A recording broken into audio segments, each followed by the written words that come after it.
नमस्कार दोस्तों, स्वागत है आपका इस YouTube channel Sarwan GS classes में। पिछले क्लास में हम लोग चर्चा किए थे चंद्रगुप्त मौर्य के बारे में। मौर्य साम्राज्य के संस्थापक रहे चंद्रगुप्त मौर्य। कौटिल्य के बारे में भी हम लोग चर्चा किए थे। आज हम लोग चर्चा करेंगे चंद्रगुप्त मौर्य के बाद जो शासक बने उसके पुत्र बिंदुसार के बारे में, और उसके बाद आगे अशोक के बारे में आज हम लोग पढ़ेंगे। ठीक है, चलिए हम लोग देखते हैं आज बिंदुसार के बारे में। ठीक है, पिछले क्लास में हम लोग पूरा देखे थे किस तरीके से चंद्रगुप्त मौर्य ने अपना साम्राज्य को दक्षिण में कर्नाटक से लेकर के उत्तर में जम्मू कश्मीर तक, पूरब में पश्चिम बंगाल की सीमा से लेकर के उत्तर पश्चिम में अफगानिस्तान तक उन्होंने अपनी सीमा का विस्तार किया, और पश्चिम में गुजरात भी, ठीक है, तक भी उन्होंने अपना विस्तार किया। इसका प्रमाण भी देखे थे कि कर्नाटक में उन्होंने, ठीक है, जो अहनानुरू ग्रंथ है, उसके बाद जो आपका जैन ग्रंथ है वो प्रमाण देता है कि उन्होंने अपने अंतिम चरण में बौद्ध जैन भिक्षु बन के वो कर्नाटक के श्रवणबेलगोला चले गए थे। पूरब में विस्तार है उनका, एक अभिलेख मतलब कि अभिलेख मिला है उनका, जो महास्थान अभिलेख मिला है बोगरा जिले में। ठीक है, और जम्मू कश्मीर में जो उन्होंने एक नगर बसाया था इसका प्रमाण मिलता है। उत्तर पश्चिम में सेल्यूकस निकेटर से युद्ध का प्रमाण मिलता है, उसका तो प्रत्यक्ष रूप से लिखा हुआ प्रमाण मिला है। तो ये सारे अभिलेखों से, इनके पुरातात्विक स्रोतों से, साहित्यिक स्रोतों से यह स्पष्ट हो जाता है कि मौर्य साम्राज्य जो है कहीं न कहीं पूरे इतिहास में, भारत के इतिहास में सबसे बड़ा साम्राज्य रहा है, जो कि पाटलिपुत्र से संचालित किया जाता था। ये तो हम लोग चर्चा किए। आज हम लोग देखेंगे चंद्रगुप्त मौर्य के बाद बिंदुसार शासक बने। चंद्रगुप्त मौर्य के बारे में जाना जाता, मतलब कहा जाता है कि उन्होंने अपने अंतिम चरण में, जब उसके साम्राज्य में अकाल पड़ गया था, तो वो जैन भिक्षु बन गए थे। और ये घटना माना जाता है कि 295 से 98 बीसी के आसपास का है। ऐतिहासिक स्रोत, साहित्यिक स्रोत के अनुसार, पुरातात्विक स्रोत के अनुसार ये बताया जाता है कि ये घटना 295 से 98 बीसी के आसपास का है। ठीक है, तो अगर हम 295 बीसी ही माने तो बिंदुसार का जो शासनकाल माना जाता है, ठीक है, 295 से 273 बीसी माना जाता है। इनका शासनकाल 295 से 273 बीसी माना जाता है। ठीक है, तो ये बीसी में है, तो इसीलिए ये घटता क्रम में दिखाया जाता है। और इससे पहले चंद्रगुप्त मौर्य शासक बने, तो चंद्रगुप्त मौर्य का जो शासनकाल रहा था, आपको बताए थे कि उन्होंने अपनी जो सत्ता स्थापित की थी 326 बीसी में की थी, सॉरी 322 बीसी में उन्होंने, ठीक है, 322 बीसी में वो जो है मौर्य साम्राज्य की स्थापना किए थे। ठीक है, आप लोगों को चर्चा भी किए थे, 322 बीसी में उन्होंने मौर्य साम्राज्य की स्थापना किए थे। ठीक है, जब वो घनानंद को पराजित किए थे 322 में, और वो साम्राज्य के संस्थापक रहे। चलिए, तो आज हम लोग जानते हैं बिंदुसार के बारे में। ठीक है, और आपको बताए थे कि चंद्रगुप्त मौर्य की विवाह जो हेलेना से हुआ था इसका प्रमाण मिलता है, और कई सारे विवाह हुए थे उनका। ठीक है, जैसे कि बिंदुसार उनका पुत्र है, इनकी जो माता का नाम है ये दुर्धरा है। ठीक है, तो जैन ग्रंथ के अनुसार जो है बिंदुसार की जो माता है उनका नाम है दुर्धरा। ठीक है, दुर्धरा, इसका मतलब दुर्धरा से भी चंद्रगुप्त मौर्य विवाह किए होंगे। ठीक है, दुर्धरा ये इनकी माता का नाम है। ठीक है, और यूनानी इतिहासकार है एथिनेक्स, ठीक है, इसने जो है अमित्रोकोटस की उपाधि, मतलब इसको दिया है। ठीक है, अमित्रोकोटस यूनानी इतिहासकार है एथिनेक्स, ठीक है, इसको कौन सी उपाधि दिए हैं? अमित्रोकोटस का, अमित्रोकोटस। ठीक है, इंक जो है थोड़ा गड़बड़ हो जाता है, ठंड के कारण जम जाता है।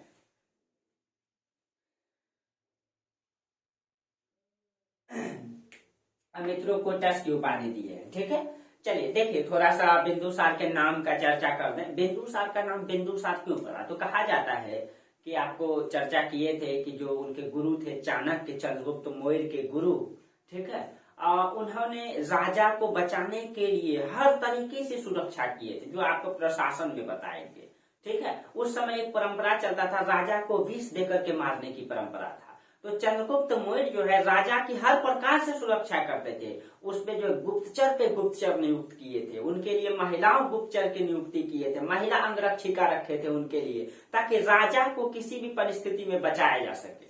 क्योंकि अगर राजा ही मतलब खत्म हो जाएगा तो साम्राज्य ही खत्म हो जाएगा और मतलब पूरा साम्राज्य छिन्न भिन्न हो जाएगा। इसलिए वो हर प्रयास से राजा को बचाने का प्रयास करते हैं। तो कहा जाता है कि महिला अंगरक्षिका, गुप्तचर पे गुप्तचर, मतलब उसको दोहरी गुप्तचर प्रणाली कहा जाता है, जो आपको आगे बताएंगे, ठीक है। तो वो नियुक्त किए थे। उसके बाद कहा जाता है कि उस समय जहर दे करके मारने की परंपरा थी मतलब कि राजा को। तो चंद्रगुप्त मौर्य को जो है उनके जो गुरु हुआ करते थे कौटिल्य, वो प्रतिदिन उनको मतलब कि भोजन में विष दिया करते थे, ताकि धीरे धीरे वो एब्जॉर्ब कर ले, धीरे धीरे विष उनको अगर कोई दे करके मारना भी चाहे तो ना मार पाए, क्योंकि उनको प्रतिदिन भोजन में विष दे करके उनको वो चीजें एहसास करवा दिया गया, एब्जॉर्ब करवा दिया गया, ताकि कोई विष दे तो इनकी मृत्यु ना हो, ठीक है। तो कहा जाता है कि उनको भोजन में विष दे करके खिलाया जाता था। तो एक दिन कहा जाता है कि उनके भोजनालय में मतलब उनके कक्ष में, समकक्ष में भोजन को रख दिया गया, भोजन को रख दिया गया। तो भोजन रखा हुआ था, चंद्रगुप्त मौर्य अभी आए नहीं थे भोजन में बैठने के लिए। तो उनकी पत्नी जो है, चंद्रगुप्त मौर्य की पत्नी, अब उनका पत्नी का नाम यहाँ दुर्धरा आता है, क्योंकि बिंदुसार इसी का पुत्र है। तो दुर्धरा जो है कि उस भोजन को चख लेती है, मतलब उनको पता नहीं था और वो उस भोजन को चख लेती है। चखने के कारण क्या होता है, उस समय ये गर्भवती थी, ठीक है, गर्भवती थी, तो उनके शरीर में मतलब कि विष का मतलब कि ये प्रकोप हो जाता है, विष का प्रभाव पड़ जाता है अधिक मात्रा में। तो कहा जाता है विष का प्रभाव पड़ जाता है तो ये बेहोश हो जाती है। बेहोश हो जाती है तो तुरंत इसको चाणक्य ने जो है अपने चिकित्सालय लेकर के जाता है। चाणक्य खुद अपना चिकित्सालय रखे थे, वहां लेकर के जाता है। उसके बाद कहा जाता है कि उनका सर्जरी किया जाता है। जब सर्जरी किया जाता है, कहा जाता है कि ये जो दुर्धरा है, यानी कि बिंदुसार की मां, चंद्रगुप्त मौर्य की पत्नी, उनको तो नहीं बचा पाए, लेकिन उनके गर्भ से, ठीक है, बिंदुसार को निकाल दिए। और कहा जाता है जब उनको गर्भ से निकाल रहे थे तो उनके शरीर में बिंद बिंद दाग पड़ गए थे, इसीलिए इसका नाम बिंदुसार रखा गया। और आपको पता है, मतलब बता दें कि पूरे भारतीय इतिहास का ये पहला शासक है जो सिजेरियन बेबी है, ठीक है, सिजेरियन बेबी है। इसको पहले मतलब पहला शासक है। उस समय सोचिए दोस्तों कैसी चिकित्सा पद्धति थी भारत की, ठीक है। उस समय इनको जो है कि सर्जरी करके निकाला गया और बचा लिया गया, इसीलिए उनके शरीर में बिंद बिंद दाग पड़ गए थे, इसीलिए इसका नाम बिंदुसार रखा गया, ठीक है। इसका नाम जो है बिंदुसार रखा गया, ठीक है। तो चलिए उसके बाद आगे हम लोग देखते हैं। तो देखिए उसके बाद जो है तो इनको जो है अमित्रोकोटस की उपाधि दिया जाता है। इन्होंने शासन किया इतना। इनके बारे में कहा जाता है कि अगर इनका एक मैप हम खाका तैयार करें, ठीक है, तो अभी चर्चा करते हैं। हाँ, ये भी कहा जाता है कि जैन विद्वान है हेमचंद्र और तिब्बती इतिहासकार है तारानाथ, ठीक है। तो जैन विद्वान है हेमचंद्र और एक इतिहासकार हैं तारानाथ, ठीक है, तारानाथ, ये तिब्बत के इतिहासकार हैं। इन दोनों का मानना है कि बिंदुसार के समय भी चंद्रगुप्त जो है, सॉरी, ये कौटिल्य कुछ दिन तक जीवित रहे। कौटिल्य जो है कुछ दिन तक जीवित रहे और इसके दरबार में भी वो मंत्री रहे, ठीक है, प्रधानमंत्री इसके दरबार में भी कुछ दिन तक रहे, इस इतिहासकार का मानना है, ठीक है। और बिंदुसार के समय जो राज्य की जो सीमा है वो थोड़ा सा हम लोग चर्चा कर लेते हैं, ठीक है। जो राज्य की जो सीमा है वो हम लोग देख लेते हैं, ठीक है। तो देखिए छोटा मैप बनाएंगे।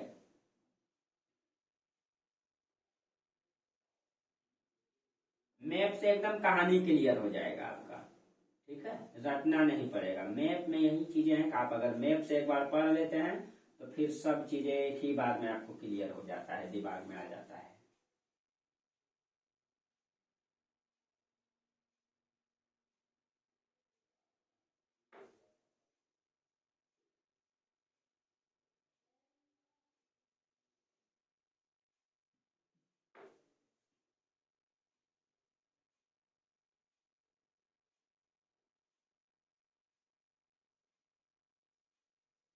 देखिए ये भारत का मैप है और इधर आपका पाकिस्तान तक इनका सीमा था, पाकिस्तान से भी आगे अफगानिस्तान तक था। तो ये आपका पाकिस्तान, ये आपका अफगानिस्तान और इधर आपका ईरान, ठीक है, ईरान।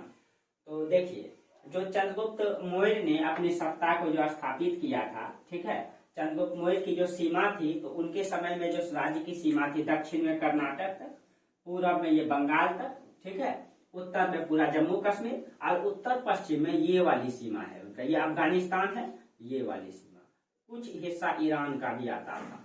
यहाँ तक चंद्रगुप्त मौर्य ने, ठीक है, अपनी सीमा स्थापित किया था। इसके इधर जो है आपका सेल्यूकस निकेटर था, आपको बता ही चुके हैं, सेल्यूकस निकेटर, ठीक है, निकेटर जो इनका ससुर बन चुका है, अब ये ससुर है, ठीक है, सेल्यूकस निकेटर। अब ये जो सत्ता का जो संचालन होता है, ये मगध साम्राज्य है, इतना बड़ा कौन सा साम्राज्य है, मगध साम्राज्य है, और इसकी राजधानी कहाँ है, तो पाटलिपुत्र, पाटलिपुत्र है, ठीक है।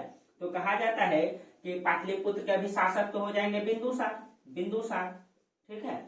और यहाँ पे है आपका तक्षशिला, ये है आपका तक्षशिला, और यहाँ पे है आपका उज्जैन, मध्य प्रदेश में, उज्जैन, ठीक है दोस्तों, एग्जैक्ट तो नहीं बना रहे, लेकिन यहीं पे आसपास यही है आपका, आसपास में उज्जैन, ठीक है, उज्जैन, ठीक है।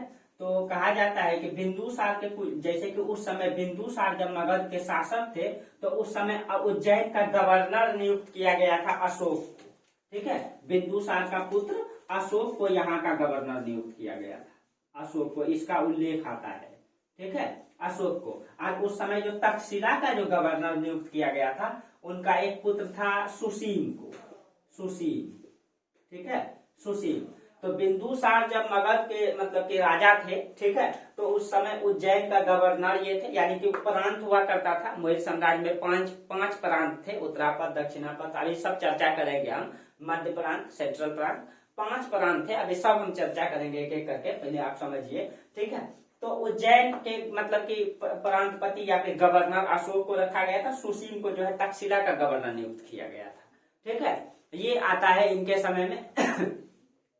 और तक्षशिला में कहा जाता है कि बिंदुसार के समय, बिंदुसार के बारे में ये भी कहा जाता है कि बिंदुसार ने अपने पिता के जमीन पर जो है उन्होंने शासन किया मुख्य रूप से, यानी कि कहा जाए तो मतलब कि बिंदुसार ने न तो सुई के नोक के बराबर भूमि को उन्होंने अपने साम्राज्य में शामिल किया, न ही सुई के नोक के बराबर भूमि को उन्होंने अपने साम्राज्य से बाहर जाने दिया, ठीक है। ये इसके बारे में कहा जाता है कि इन्होंने बस अपने पिता के द्वारा दिए गए साम्राज्य पर पूर्ण रूप से शासन को संचालित किया, ठीक है, शासन को संचालित किया। और मतलब कि कौटिल्य भी कुछ दिन तक इसके समय प्रधानमंत्री रहे, और उन्होंने जो सिस्टम तैयार किया था केंद्रीकृत प्रशासन, उसी प्रशासन के आधार पर ये शासन किए, केंद्रीकृत प्रशासन को आगे चर्चा करेंगे हम, ठीक है। तो ये स्थिति रहा इसके साम्राज्य का।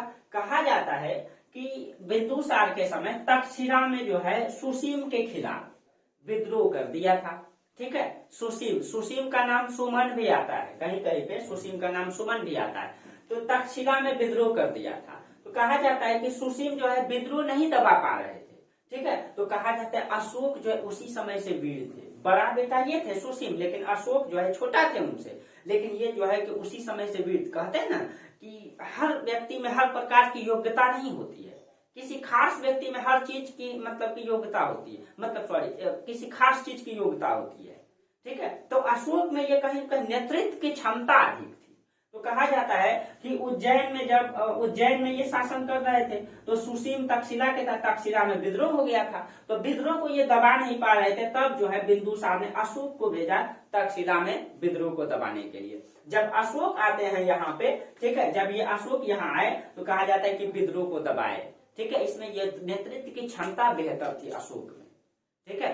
इसीलिए जब ये शासक बनेंगे, ठीक है, तब इनके बारे में चर्चा करेंगे, ठीक है। और बिंदुसार के बारे में कहा जाता है बिंदुसार का मतलब परिवार बहुत बड़ा था। अशोक ने अपने 5वें शिलालेख में कहा है कि उनके कई भाई बहन थे। और अशोक के बारे में ये भी कहा जाता है कि उन्होंने अपने 99 भाइयों की हत्या करके जो है कि शासक बना है। इसका मतलब वो सही लिखे, 5वें शिलालेख में वो खुद लिखे हैं। अभी शिलालेख के बारे में चर्चा करेंगे, ठीक है। कई मतलब कि भाई बहन है। दिव्यावदान अब मतलब कि ये पुस्तक में है, उसके 2 भाई का नाम आता है, सुसीम और विगत शोक, ठीक है।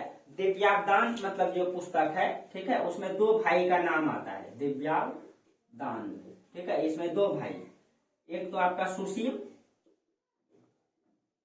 सुसीम का नाम आता है, और एक जो है विगत शोक का नाम आता है। विगत शोक का नाम आता है। ये दो भाई का नाम आता है, ठीक है, दिव्यादान में, ठीक है। और मतलब जो सुसीम जो है और सुमन जो है अशोक का, जो सुसीम है ये अशोक का सौतेला भाई है। इसके बारे में ये कहा गया है कि ये इसका कैसा भाई है, सौतेला भाई है, ठीक है। ये जो है सौतेला भाई है, जो कि मतलब कि तक्षशिला का गवर्नर है, ये इसका उल्लेख आता है। और अशोक का जो माता का नाम आता है, ठीक है, वो जो है मतलब धर्मा आता है या तो शुभ्रदांगी आता है, ठीक है, शुभ्रदांगी। अशोक का जो माता का नाम आता है, इनका माता का नाम, ठीक है, शुभ्रदांगी आता है इनका माता का नाम, या इसी का दूसरा नाम है धर्मा, ठीक है, इन्हीं का माता का दूसरा नाम धर्मा या शुभ्रदांगी, ये नाम आता है अशोक का माता का, ठीक है। तो अंततः बिंदुसार के समय ये स्थिति है।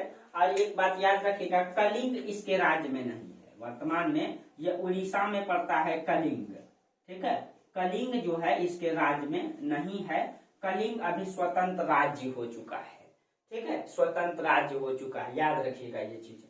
तो ये स्थिति रहा बिंदुसार के समय, ठीक है। और बिंदुसार के बाद शासक कौन बने, अशोक। अशोक मतलब दोस्त देखिए, पहले परंपरा था कि राजा का बड़ा बेटा ही उत्तराधिकारी होगा, ठीक है। तो अशोक बड़ा भाई नहीं था, लेकिन अशोक सभी भाइयों में सबसे योग्य था, ठीक है। जब तक्षशिला में विद्रोह हुआ तो सुसीम दबा नहीं पाए, तब अशोक को भेजा गया। इसका मतलब ये मतलब साबित करता है कि कहीं कहीं अशोक जो है सभी भाइयों में, ठीक है, सभी भाइयों में कहीं कहीं योग्य रहा होगा, ठीक है, योग्य रहा होगा, इसी कारण से अशोक को भेजा गया, ठीक है।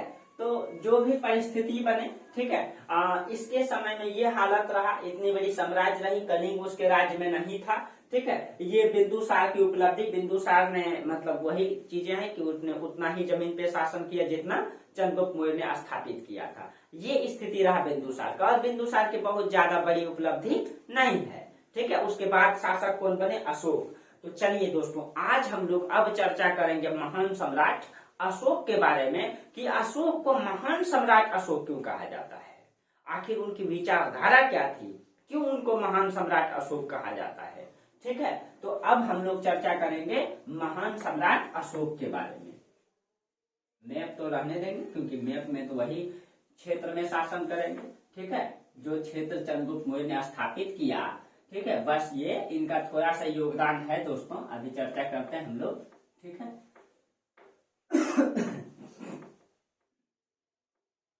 तो अब हम लोग देखते हैं महान सम्राट अशोक के बारे में, ठीक है। तो अशोक को महान सम्राट क्यों कहा जाता है, इन सब के बारे में भी चर्चा करेंगे, ठीक है।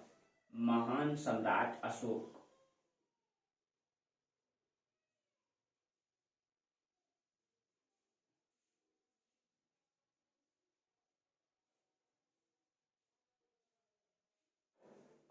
ठीक है।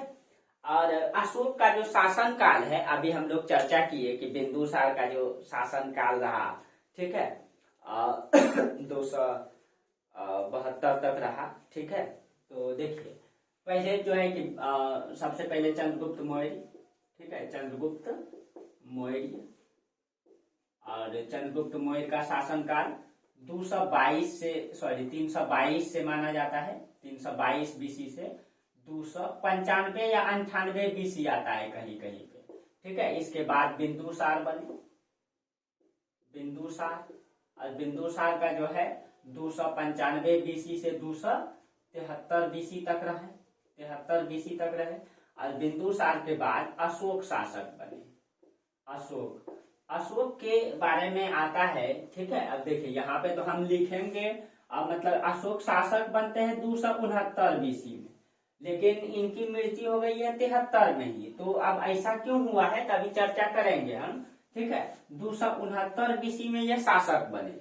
अब और ये जो है कि 232 बीसी तक शासन किए, 232 बीसी तक शासन किए, ठीक है। अब ऐसा क्यों हुआ, क्योंकि 73 के बाद तो 73 में ही बनना था, फिर उसके बाद 72 कहाँ गया, 71 कहाँ गया, 70 कहाँ गया, फिर 69 में शासन में, यानी कि 3-4 साल गैप दिखाई देता है यहाँ, ठीक है। गैप तो उनके बारे में अभी चर्चा करते हैं, ठीक है। तो मतलब कि इनकी जो माता है, अब देखिए अशोक के बारे में हम चर्चा करते हैं थोड़ा सा। अशोक मतलब बचपन से ही वीर शासक थे। अशोक जो है कि अपने 99 भाइयों की कत्ल करके ये शासक बने थे। उन्होंने अपने अभिलेखों में खुद कहा है, 5वें शिलालेख में वो खुद कहे मेरे जो है कि कई भाई बहन हैं, ठीक है। तो ये मतलब साबित करता है। और उसमें से अशोक बड़े भाई नहीं थे, लेकिन अशोक कहा जाता है 99 भाइयों की कत्ल करके ये जो है कि शासक बना है, ठीक है। अब ये कहाँ तक सही है दोस्तों मुझे नहीं पता, ठीक है, ये सही है या फिर नहीं है, लेकिन ये चीजें आती है तो शिलालेख में भी इनका आता है, ठीक है। तो क्या सच रहा होगा वो तो अशोक ही समझेंगे, ठीक है, और उस समय के समकालीन लोग ही समझेंगे। लेकिन जो अभिलेख में उल्लेख है उनसे पता चलता है कि ये जो शासक बने थे अपने कई भाइयों की हत्या करके, 99 भाइयों की हत्या करके बने थे। इनकी जो माता का नाम है अभी बताया आपको, सुभद्रांगी है, ठीक है। शासक बनने से पहले ये कहाँ के अभी तुरंत चर्चा किए दोस्तों, ये उज्जैन का और तक्षशिला का गवर्नर भी रहे, ठीक है, गवर्नर भी रहे। कहा जाता है कि कहा मतलब इसमें आता है कि जब उज्जैन के वो मतलब कि गवर्नर थे तो यही की एक व्यापारी थी विदिशा की, ठीक है, विदिशा के एक व्यापारी की पुत्री थी, ठीक है, उनका नाम था विदिशा महादेवी, या उनका नाम देवी भी आता है, ठीक है। यही उज्जैन में मतलब विदिशा पड़ता है मध्य प्रदेश में आपका, ठीक है। विदिशा की एक जो है कि मतलब कन्या थी, उनका नाम था विदिशा महादेवी, विदिशा महादेवी, महादेवी। कहा जाता है कि इनसे बहुत प्रेम करने लगे थे अशोक, ठीक है, ये बहुत खूबसूरत थी देखने में, और अशोक को इनसे मोहब्बत हो गया था, और कहा जाता है कि लास्ट में उन्होंने इनसे विवाह भी किए थे, ठीक है। और उस समय भाई राजा महाराजा थे तो मतलब प्रेम का मतलब क्या हो गया, पूर्ण हो जाना था ना। राजा महाराजा थे, जिनको पसंद कर लिए वही बन हो गई उनकी, ठीक है। तो राजा महाराजा कई सारे शादी करते थे, ये तो है ही, ठीक है। किसी किसी के तो मतलब जैसे बिंदुसार के जो हजार मतलब कि 100 बेटे थे, इसका मतलब कई सारे शादी किए होंगे, ठीक है। चलिए जो भी रहे, तो अशोक के बारे में भी कहा जाता है जब वो यहाँ के गवर्नर थे तो उनको विदिशा महादेवी से प्रेम हो गया था, ठीक है। तो उनसे वो विवाह भी किए थे। और अशोक की जो है कि 2 सुप्रसिद्ध रानी और नाम आता है उनका, 2 और पत्नी थी, एक तो विदिशा महादेवी एक पत्नी हो गई, एक है उनका असंधि मित्रा और करुवाकी, ठीक है। इनके अलावा, ठीक है, तो एक इनकी पत्नी का नाम देख लीजिए थोड़ा सा, ठीक है। पत्नी तो एक हो गई कि देवी या महादेवी लिख दीजिए, महादेवी, ठीक है। और एक जो है असंधि मित्रा, असंधि मित्रा। देखिए अशोक की पुत्री है संघमित्रा और इनकी माता का नाम है असंधि मित्रा, और एक है कुरुवाकी, कुरुवाकी। ये 3 पत्नी का उल्लेख आता है इनका, ठीक है, 3 पत्नी का उल्लेख आता है, और कई सारे आते होंगे, ठीक है, बहुत सारे पुस्तकों में बहुत सारे आता है, ठीक है। तो ये 3 जो है मुख्य रूप से आता है। करुवाकी जो है कि इनका नाम जो है इलाहाबाद स्तंभ से लिया गया है, लेख में लिखा गया है, मिलता है, ठीक है। और इससे उत्पन्न एक संतान जो है उनका नाम था राजकुमार तीवर, ठीक है। इसका नाम जो है इलाहाबाद अभिलेख में मिलता है, इलाहाबाद अभिलेख में मिलता है, और इससे उत्पन्न एक संतान का भी नाम आता है राजकुमार तीवर का, ठीक है, राजकुमार तीवर का भी उल्लेख आता है इसमें, ठीक है।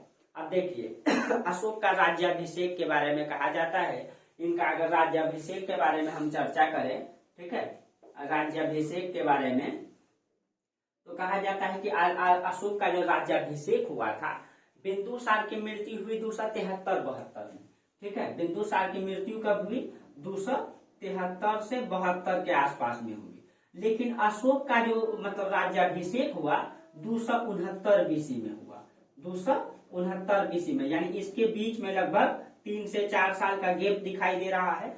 तो कहा जाता है कि अशोक तो 6 छोटे भाई, ठीक है, तो अशोक ने अपने जो सभी भाइयों की कत्ल आपसी गतिरोध में, ठीक है, आपस में सभी भाई लड़ने लगे थे। जब बिंदुसार की मृत्यु हुई थी तो सभी भाई आपस में लड़ने लगे थे, और इस आपसी उलझ के कारण 3-4 साल ऐसा ही बीत गया, ठीक है। तब जाकर के अशोक ने सभी भाइयों की कत्ल कर दिए, उसके बाद ये शासक बने, ठीक है, 269 बीसी में। इसीलिए 3 से 4 साल का वहां गैप दिखाई देता है, ठीक है, गैप दिखाई देता है। उसके बाद जब वो राज्याभिषेक किए तो उन्होंने अपने 13वें शिलालेख में उल्लेख है उनके कि प्रियनाम प्रियदर्शी राजा, प्रियनाम प्रियदर्शी जो है कि उनके 13वें शिलालेख में आता है, अभी आगे चर्चा करेंगे, ठीक है। उन्होंने राज्याभिषेक के जो है 8वें वर्ष में कहा जाता है उन्होंने ये जो कलिंग इसके क्षेत्र में नहीं था, पूरे साम्राज्य इसके क्षेत्र में था, कलिंग नहीं था, तो उन्होंने 8वें 269 BC में वो शासक बने, उसके 8वें वर्ष में उन्होंने कलिंग का युद्ध किए। ठीक है, याद रखिएगा। और इसका उल्लेख कहाँ आता है? तो 13वें शिलालेख में आता है, 13वें शिलालेख में आता है। और इस शिलालेख में इसका नाम जो है प्रियदर्शी राजा आता है, प्रियदर्शी राजा आता है। ठीक है, और प्रियदर्शी का संबंध अशोक से जोड़ा गया है। ठीक है, तो कहा जाता है, अगर आपको कलिंग युद्ध के बारे में चर्चा, हाँ यहाँ याद है कि 13वें वृहद शिलालेख है दोस्तों। अभी इन सब के बारे में चर्चा करेंगे। ठीक है, 13वें वृहद शिलालेख है। ठीक है, वृहद मतलब लघु और दीर्घ है ना, तो उसी वृहद का मतलब दीर्घ, बड़े शिलालेख में है। अभी इनके बारे में चर्चा करेंगे, शिलालेख के बारे में। तो कहा जाता है जब अशोक शासक बने तो कलिंग उसके क्षेत्र में नहीं था, पूरा क्षेत्र उसके अधिकार में था। तो उन्होंने सबसे पहले मतलब कि शासक बनने के बाद शांति स्थापित किए, क्योंकि वो बहुत सारे भाइयों की हत्या किए थे, शांति स्थापित किए। उसके बाद जो है 8वें वर्ष वो कलिंग को विजित करने के लिए गए। ठीक है, तो अगर हम कलिंग के बारे में चर्चा करें दोस्तों, ठीक है, अब देखिए थोड़ा कलिंग के बारे में चर्चा कर दें। तो कहा जाता है कि जब वो कलिंग का युद्ध किए थे, ठीक है, कलिंग का युद्ध किए, कलिंग के बारे में एक एक करके लिख लीजिएगा आप लोग। ठीक है, कहा जाता है 261 से 60 BC के आसपास वो कलिंग का युद्ध किए, 261 से 60 BC में। ठीक है, वो शासक बने 269 में, तो वही लगभग 8 वर्ष बाद, तो 61 या 60 के आसपास में वो युद्ध किए हैं कलिंग के, 61 आता है उल्लेख में। ठीक है, कलिंग का युद्ध किए। कलिंग का युद्ध में इसका उल्लेख कहाँ आता है? तो आप लोग याद रखिए 13वें वृहद शिलालेख में। ठीक है, 13वें वृहद शिलालेख में आता है, शिलालेख में। और इसमें क्या नाम आता है? प्रियदर्शी राजा आता है। और इसमें कहा जाता है कि कलिंग का युद्ध जब किए थे दोस्तों, कहा जाता है कि इस युद्ध में देवानाम प्रियदर्शी राजा ने, ठीक है, मतलब कलिंग को जब विजित किया था, इसमें कहा जाता है 1 लाख लोग मारे गए थे, 1.5 लाख लोग बंदी बनाए गए थे। ठीक है, तो कहा जाता है कि 1 लाख लोग जो है मारे गए। ठीक है, 1.5 लाख लोग को जो है बंदी बनाया गया था। ठीक है, बंदी बनाया गया था। कहा जाता है कि जब इस युद्ध को किया था उन्होंने, ठीक है, तो कहा जाता है कि उनके तलवार में जो है कि जब खून की रेत को वो देखता है, लाखों लोगों के, 1 लाख लोगों की हत्या कर दिया गया था दोस्तों। आप सोच सकते हैं कैसा दृश्य रहा होगा। 1 लाख लोगों को मारा गया था, कत्ल किया गया था। ठीक है, तब जाकर के एक छोटा सा विजित क्षेत्र को विजित किया था, जीता था। जब अशोक ने युद्ध करने के बाद जब उस परिदृश्य को देखता है, कहा जाता है उसके दिल में पूरा आहत पहुंचता है। ठीक है, पूरा आहत पहुंचता है उसके दिल में। ठीक है, और वो मतलब वो दृश्य को देख करके वो, ठीक है, पूर्ण रूप से कहा जाता है कि दुखी महसूस करता है अपने अंदर से कि मुझे एक छोटे से क्षेत्र को जीतने के लिए लाखों लोगों की हत्या करना पड़ता है।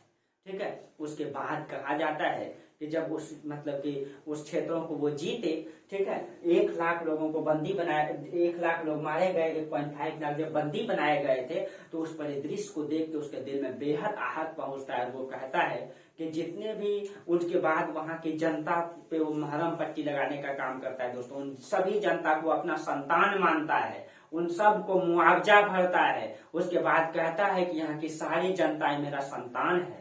ठीक है, उसके बाद उसको संतान मान लेता है। उसके बाद वो कसम खाता है कि अब हम अपने जीवन में कभी युद्ध नहीं करेंगे। ठीक है, वो कहता है, वो कसम खाता है। वो 13वें शिलालेख में अशोक ने घोषणा किया है कि वास्तविक विजय जो है शास्त्रों से नहीं होता है, वास्तविक विजय दोस्तों धर्म से होती है, विचार से होती है। किसी की मतलब की हत्या करके विजय करना ये विजय नहीं कहलाता है दोस्तों। उनके विचारों से उनको जीत लीजिए, यही विजय कहलाता है। यही विचार गांधी जी बाद में दिए दोस्तों। ठीक है, यही विचार गांधी जी बाद में दिए। और मैं आप लोगों के लिए एक वीडियो भी दिया हूं गांधी विचार में, जो गांधी के एक, आप लोगों को मैं वीडियो छोड़ा हूं, गांधी के एक प्रोफेसर रहे हैं, गांधी विचार के, भागलपुर विश्वविद्यालय में गांधी विचार के संस्थापक रहे, वो कुलपति भी रह चुके हैं। कोई अन्य मतलब शायद मुंगेर यूनिवर्सिटी के रहे हैं, मुझे एग्जैक्ट ध्यान में नहीं है। मैं पिछले दिन वीडियो छोड़ा हूं, मैं वहां खुद गया था शिरकत करने के लिए। उनका सम्मान समारोह रखा गया था यूनिवर्सिटी सीनेट हॉल में। ठीक है, तो मतलब वो गांधी लग रहा था ऐसा कि वो खुद गांधी जी विचार को प्रकट कर रहे हैं। मैंने उनका वीडियो भी डाला है, आप लोग नहीं देखे होंगे जरूर देखिएगा, ठीक है। वीडियो भी डाला है, लग रहा था कि मतलब गांधी जी खुद बोले वही विचार उनको। मैं मतलब क्या बोलूं दोस्तों, मतलब गरीबों के प्रति उनकी ऐसी विचार मैंने सही में लग रहा था मुझे गांधी जी हैं ये। जब उनको जो सम्मान समारोह में जब उनको बहुत सारा चादर चढ़ाया गया, जब वो भाषण देने के लिए आए तो वो बोले कि इतने इतने चादर का जो 200-400 में खरीदा गया है, इनका क्या जरूरत है। सम्मान ऐसे थोड़ी दिल से भी सम्मान होता है। वो बोले इस चादर का क्या जरूरत है, इनका जरूरत तो गरीबों को है, मुझे क्या जरूरत है, ठीक है, इनका जरूरत गरीबों को है। और उन्होंने सबसे वही सम्मान हॉल में सबसे विनती करके बोले कि इस चादर को बिक्री करके इसका पैसा को जो है आम गरीबों में बांट दिया जाए, वो निचले तबीले में बांट दिया जाए जहां तक संसाधन नहीं पहुंचता है। सोचिए ऐसे विचार के व्यक्ति आज भी हैं, और उनका उम्र दोस्तों लगभग 95 साल से अधिक हो चुका है। ये विचार थे, मैं मतलब उनको सामने से देखा, एकदम गांधी विचार के संस्थापक हैं वो, गांधी विचार में वो मतलब PhD किए हैं, ठीक है।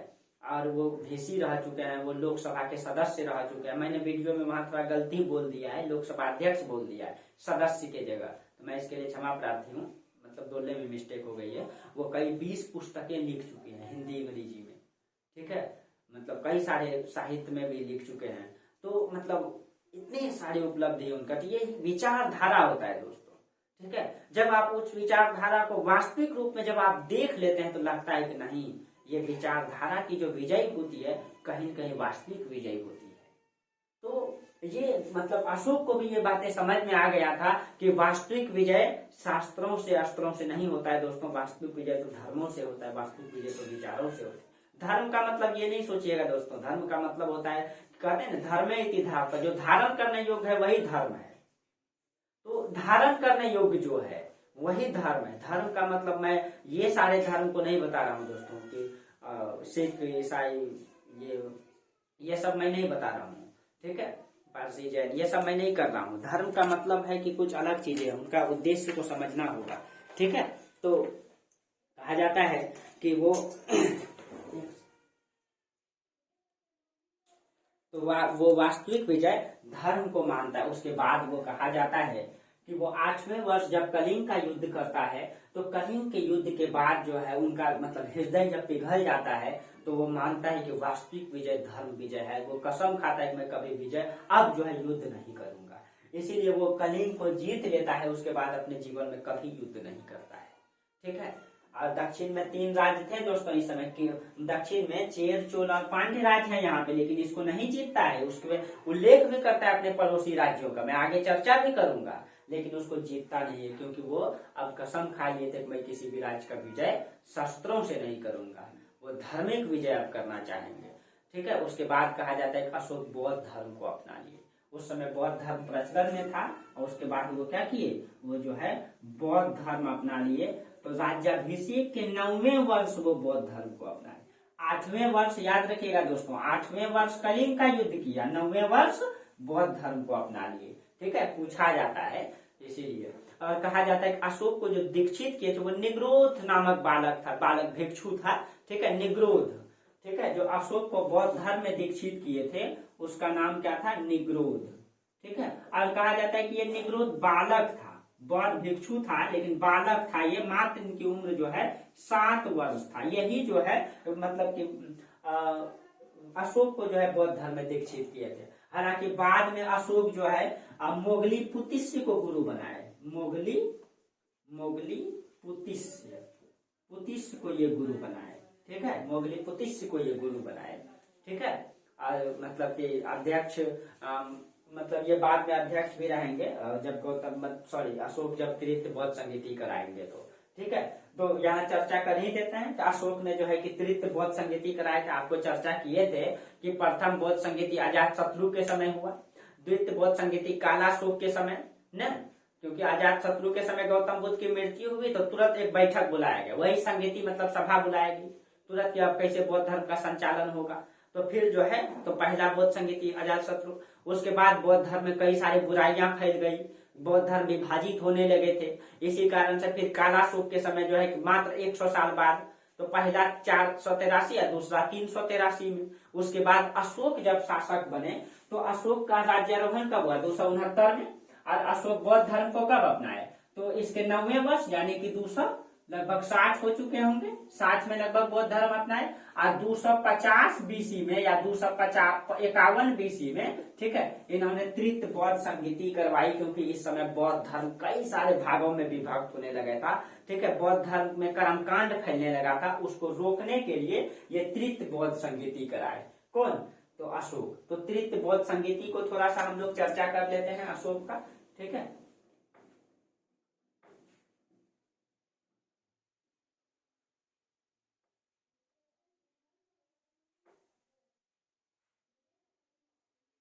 देखिए, तृतीय बौद्ध संहिता,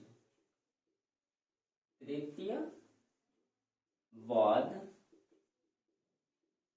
संहिता, ठीक है, तृतीय बौद्ध संहिता ये कब हुआ? तो 250 बीसी या फिर 51 बीसी माना जाता है, ठीक है, 51 या 50 बीसी अशोक के ये तृतीय बौद्ध संहिता कराए, ठीक है। और इस समय देखिए प्रथम बौद्ध संहिता कहाँ? तो उस समय अजात शत्रु के समय राजधानी कहाँ था? सॉरी, बिंबिसार के समय राजधानी कहाँ था? बिंबिसार के समय राजधानी मतलब ये सॉरी राजगिरी, तो राजगिरी में हुआ। कालाशोक ने अपनी राजधानी को, आपको बताए थे कि हर्यक वंश के बाद शिशुनाग वंश में जब राजा बने कालाशोक, तो वो राजधानी परिवर्तित करके वैशाली लेके गए थे, तो वैशाली में हुआ। राजधानी में संगीति बुलाए गए, तो बैठक जहाँ राजा रहेंगे वहीं बैठक बुलाएंगे। और तृतीय अब जो है कि इसका मगध साम्राज्य के जो सॉरी मौर्य वंश के राजा हुए, इनकी राजधानी पाटलिपुत्र है, तो तृतीय बौद्ध संगीति कहाँ पे होगा? पाटलिपुत्र में होगा, ठीक है, पाटलिपुत्र में होगा। तो शासक अशोक हो जाएंगे। और जो इसके अध्यक्ष कौन किए थे? तो अध्यक्ष जो है, जो अशोक के गुरु बन गए थे, मोगली पुतिस्य किए थे, ठीक है, मोगली पुतिस्य किए थे। एकदम रटना नहीं है, इसमें रटना क्या है, आप लोग खूब रटते हैं इन सब चीजों को, ठीक है। मोगली पुतिस्य इसकी अध्यक्षता किए थे, ठीक है। तो और आपको पता है कि अशोक ने पूरी एशिया में बौद्ध धर्म का प्रचार प्रसार किए थे, पूरी एशिया में। और इन्होंने अपनी पुत्री को, उनका पुत्री का नाम क्या था? संघमित्रा, ठीक है, संघमित्रा। और ये संघमित्रा ये पुत्री है, ठीक है। और इनका एक पुत्र था धर्मेंद्र, ये पुत्र है। इन दोनों को जो है बौद्ध धर्म का प्रचार प्रसार के लिए श्रीलंका भेजे थे, ठीक है। धर्मेंद्र नहीं दोस्तों, महेंद्र, ठीक है, महेंद्र को वो श्रीलंका भेजे थे, ठीक है। श्रीलंका भेजे थे दोनों को धर्म के प्रचार प्रसार करने के लिए। आज भी आप श्रीलंका जाइएगा, ठीक है, तो इनका नाम जरूर मिलेगा। तो राम रावण की चर्चा भले ना हो, लेकिन इनकी चर्चा जरूर मिलेगी वहां, क्योंकि वहां के लोग बौद्ध धर्म को ज्यादा मानते हैं, ठीक है। तो ये इस तरीके से मतलब बौद्ध धर्म में भी इन्होंने अपना बहुत बड़ा योगदान दिया है, जो आपको आगे चर्चा करेंगे। इनकी धम्म की नीति, इन्होंने जो बौद्ध धर्म को पूरी एशिया में फैलाने का काम किए, ठीक है, वो अशोक के समय ही विदेशों में जो है बौद्ध धर्म का प्रचार प्रसार प्रारंभ हुआ था, जो आपको आगे चर्चा करेंगे। तो इन सब चर्चा का जो उल्लेख आता है अशोक का अभिलेख में आता है, ठीक है। तो महान सम्राट अशोक का जो है अभिलेख को पहले हम लोग चर्चा कर लेते हैं, ठीक है, अभिलेख को चर्चा कर लेते हैं, इनका क्या अभिलेख है, ठीक है। उसके बाद मतलब हम लोग आगे चर्चा करेंगे इनका। अब पहले अभिलेख को देखते हैं, जिनसे जो है कि मुख्य रूप से इनकी जानकारी प्राप्त होती है। देखिए, तो अशोक के, महान सम्राट अशोक के अभिलेख,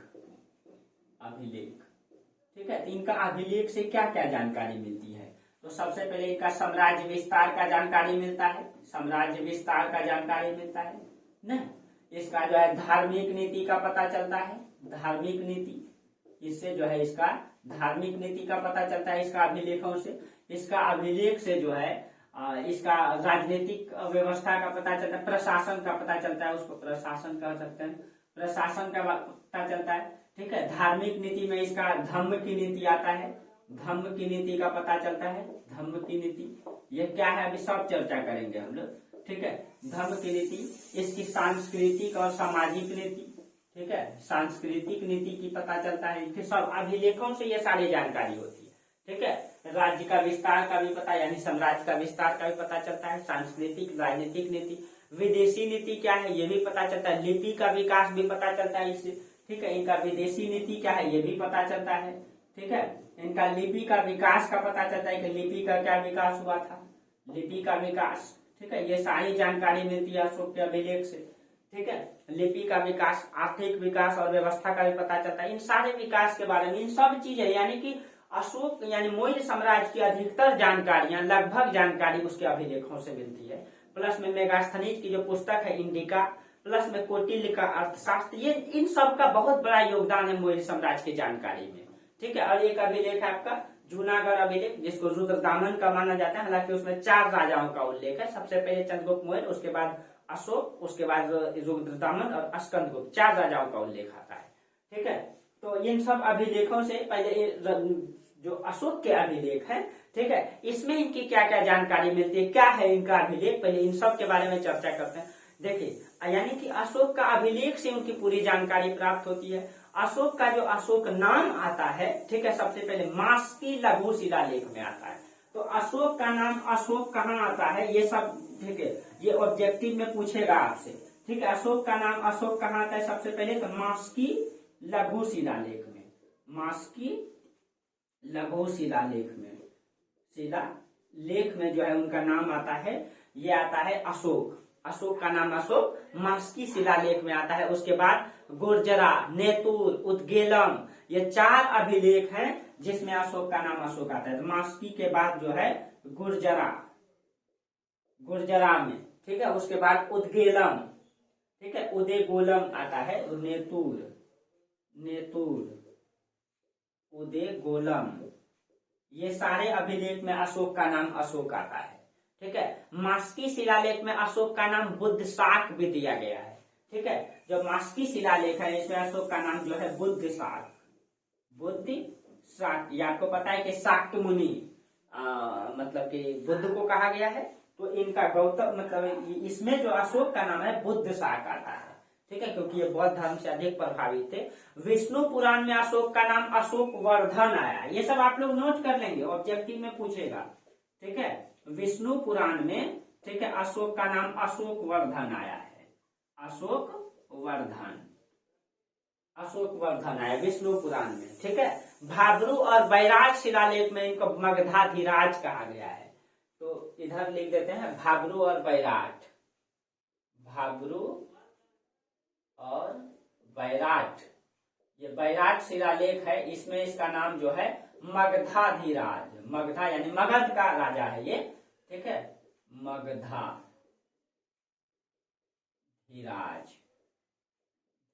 इनका नाम आया है मगधाधिराज। भाब्रू और बैराट शिलालेख में इनका नाम क्या आया है, मगधाधिराज।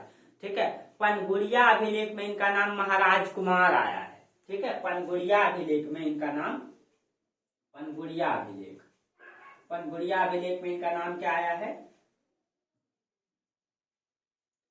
क्या बोले, इनका नाम महाराज कुमार, महाराज कुमार आया है। ठीक है, महाराज कुमार। ठीक है, पनगुड़िया अभिलेख। उसके बाद है 13वें दीर्घ शिलालेख में आपको बताएं कि प्रियदर्शी राजा आया, आप नोट कर लेंगे यहाँ पे। ठीक है, बराबर की गुफा में इनका नाम प्रियदर्शी राजा। आप जब बराबर की गुफा जाएंगे, ये आपका बिहार का नालंदा में पड़ता है। ठीक है, तो वहां जब जाएंगे, वहां बराबर की गुफा में इनका नाम आता है, उसमें अभिलेख लिखा गया, मैं वहां गया हूँ। ठीक है, उसमें अभिलेख लिखा हुआ है। ठीक है, तो आप लिख लेंगे बराबर की गुफा में भी इसका नाम क्या आता है, बराबर की गुफा में। ठीक है, बराबर गुफा, और प्लस में आपका 13वें दीर्घ शिलालेख, 13वें दीर्घ शिलालेख में इनका नाम क्या आता है, दीर्घ शिलालेख। ठीक है, इन दोनों में इनका नाम क्या आता है, प्रियदर्शी राजा, प्रियदर्शी राजा। ठीक है, तो ये लिख लेंगे, प्रियदर्शी राजा आता है। ठीक है, और मतलब रुम्बन देई अभिलेख में इसका नाम देवानाम प्रियदर्शी। ठीक है, रुम्बन देई अभिलेख में इसका नाम क्या आया है, देवानाम प्रियदर्शी, रुम्बन देई अभिलेख। ठीक है, इसमें देवानाम प्रियदर्शी, ठीक है, ये आया है, इसमें देवानाम प्रियदर्शी आया है इसमें इसका नाम। ठीक है, तो ये सारे अशोक के नाम हैं जिसमें अशोक के शिलालेख में आया है। ठीक है, जो आपको ऑब्जेक्टिव में पूछेगा। अब कहिएगा कि ये शिलालेख क्या है। ठीक है, अशोक के शिलालेख क्या है। हालांकि एक दिन का तो क्लास है नहीं अशोक का शिलालेख। ठीक है, लेकिन हम यहाँ चर्चा करते हैं थोड़ा सा अशोक का शिलालेख के बारे में। ठीक है, देखिए दोस्तों, हम धीरे धीरे ही पढ़ाएंगे, लेकिन अच्छा से पढ़ाएंगे। ताकि आपको कहीं कॉन्सेप्ट में दिक्कत ना हो। ठीक है, देखिए जो अशोक के जो शिलालेख हैं, ठीक है, जो अशोक के जो शिलालेख है वो आपको फिगर में दिखा देंगे इसको। ये जो अशोक का शिलालेख इस तरीके से बनाया गया है, ये जो खंभा टाइप का बनाया गया है पत्थर से, ठीक है, इस तरीके से बनाया गया है। और इनकी जो ऊंचाई है लगभग 50 से 55 फीट का है। ठीक है, सॉरी 35 से 55 फीट का है, कोई 35 फीट है, कोई 55 फीट है इसकी ऊंचाई है। और इसका जो वजन है, ठीक है, वजन जो है इनका लगभग 50 से 55 टन है। और इनकी संख्या जो है लगभग 40 पाई गई है इस तरीके से। और ये किसका बना हुआ है? ये लाल बलुआ पत्थर का है, लाल बलुआ पत्थर का है। ठीक है, लाल बलुआ पत्थर का है। ठीक है, ये लाल बलुआ कहा जाता है कि इसको जो बनाया गया इसकी ऊंचाई है ये इस तरीके से इनकी ऊंचाई है, ये फीट में, मीटर में नहीं है। और इनका वजन 50 से 55 टन है दोस्तों, आप सोचिए इतना टन है। और इसको ये जो लाल बलुआ पत्थर है ये आपकी गंगा नदी है, ठीक है, गंगा नदी, और ये आपके यमुना यहाँ, और यहीं पे मिर्जापुर पड़ता है उत्तर प्रदेश में, मिर्जापुर पे चुनाव स्थान पड़ता है वहां पे, वहीं लाल बलुआ पत्थर भारत में पाया जाता है।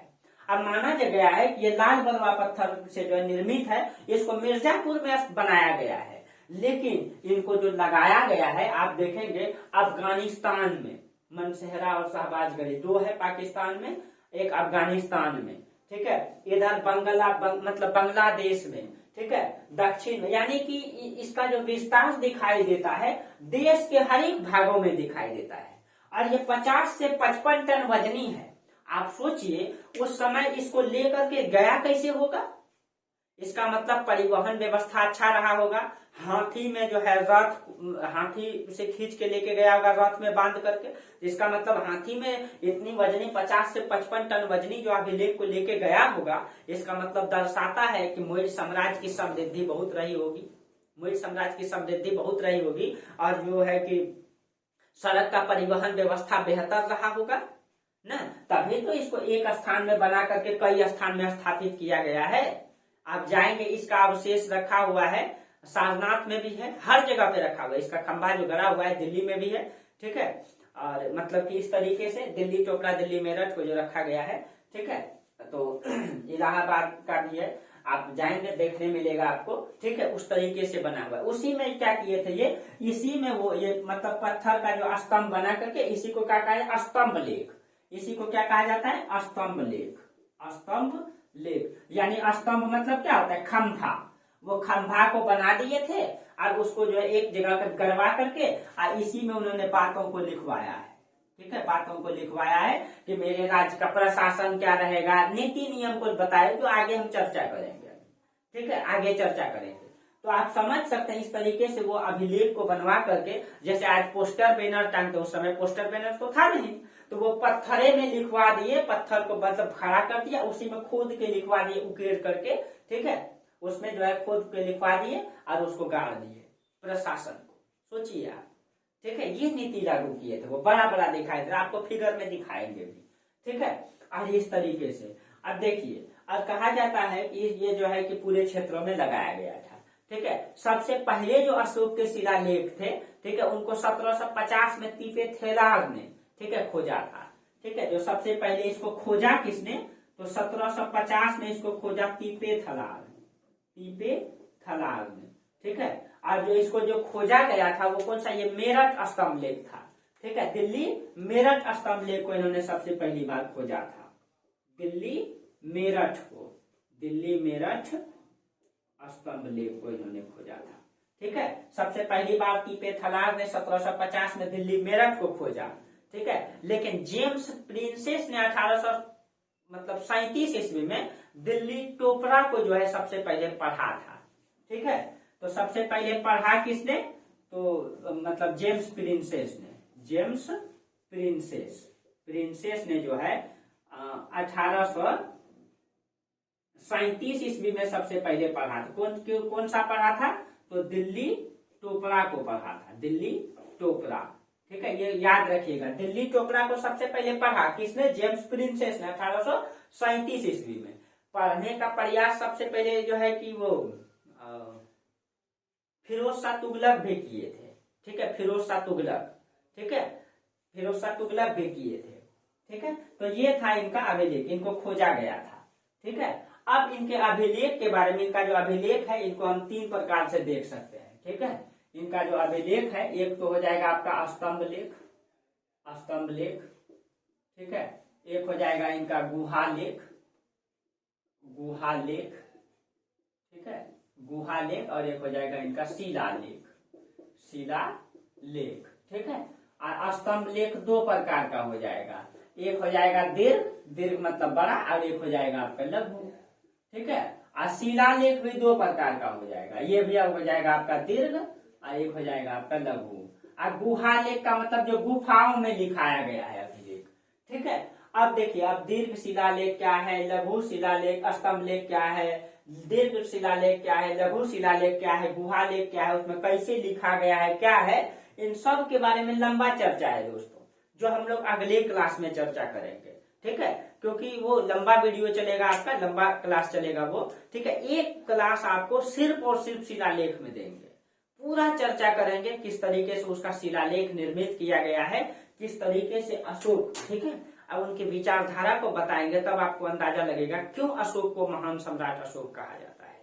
ठीक है, बस अभी आप इतना समझिए, अशोक का साम्राज्य का विस्तार यही रहा, दक्षिण में सिर्फ वो इन तीनों को नहीं जीता, चेर चोल पांड्य को, बाकी साम्राज्य वही रहा, कलिंग को उन्होंने जीता। ठीक है, और उतनी बड़ी क्षेत्र पे उन्होंने, यानी कि मुख्य रूप से कहा जाए चंद्रगुप्त मौर्य ने जो सत्ता स्थापित की थी, उसी में उन्होंने बेहतर प्रशासन को लागू किया, धर्म विजय की नीति को लागू किया, धर्म की नीति को लागू किया। ठीक है, जो आपको आगे चर्चा करेंगे। ठीक है, पूरा डिटेल से चर्चा करेंगे अशोक के बारे में। अभी इनका मौर्य साम्राज्य अभी चलेगा दोस्तों, अभी लंबा टॉपिक है ये। ठीक है, सबसे ज्यादा क्वेश्चन भी इसी से रहता है आपका, प्राचीन काल से अगर पूछा जाता है। अब बीपीएससी में तो क्वेश्चन है इसी से, मौर्य कला, पाल कला, पटना कलम, ये सबसे ज्यादा क्वेश्चन रहता है। और बिहार का इतिहास भी आपका यही है, तो आपको इसको अच्छी तरीके से पढ़ना है, बेहतर तरीके से पढ़ना है। ठीक है, चलिए आज यहीं तक रहने दीजिए, फिर हम लोग आगे जो है इससे आगे अगले क्लास में चर्चा करेंगे। तब तक के लिए आप लोगों को बहुत बहुत धन्यवाद।